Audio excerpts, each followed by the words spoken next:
கண்டிப்பா அவங்க ஹேண்டில் பண்ண விதம் தான் எனக்கு ரொம்ப பிடிச்சிருந்துச்சு. மேக்கப்பை தாண்டி அதுதான் மெயின் விஷயம்.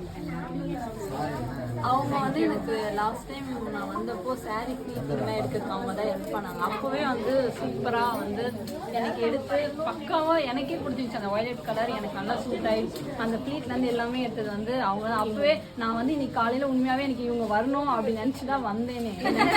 வீட்டில் நினச்சிட்டே வந்தேன் இவங்க தான் வரணும். அவங்க பார்த்தேன் இவங்க செகண்ட் பேட்ச்சில் இருக்காங்க அப்படின்னா எனக்கு அவங்க வரணும் அப்படின்னு தான் நினச்சிட்டு வந்தேன். அப்புறம் வந்து பார்த்தா அவங்க நான் வரவே இல்லையே, அவங்க லேட்டாக தான் வந்தாங்க. எனக்கு இவங்க சரஸ்வதி சிஸ்டர் வந்து எனக்கு கிடைச்சாங்க. சரி ஓகே உங்ககிட்ட கேட்டால் யாராக இருந்தாலும் 7 days நல்லா தான் பண்ணுவாங்க அப்படின்ட்டு நானே இருந்துட்டேன். அப்புறம் வந்து பார்த்தோன்னே எனக்கு வந்துருச்சு. மிஸ் ஆனது நல்லது. இவங்களுமே லாஸ்ட்ல ஆர்த்தின்னு ஒருத்தவங்க வர வேண்டியது சடனா வந்து சேஞ்ச் பண்ணாங்க. அது கூட நான் ஆர்த்தியும் நல்ல கேரக்டர், நல்லா சூப்பரா கேரக்டர் வைஸ்ன்றத விட அவங்களுமே பிகினரா ஸ்டார்ட் பண்ற மாடல் தான். ஓகேங்களா? இவங்க கொஞ்சம் வந்து பயந்தாங்க யாராவது கம்ஃபர்டபுளா பண்ண முடியுமா அப்படின்ட்டு. சரி எதுக்கு வா அப்படின்னு சொல்லிட்டு தான் டக்குன்னு ஆன் ஸ்பாட் கிரேசி சிஸ்டர் கொடுத்தது. Okay thanks. ரேம்ப் அப் பண்ணுங்க. ரொம்ப நல்லா. ரேம்ப் அப் பண்ணுங்க. தேங்க்ஸ்.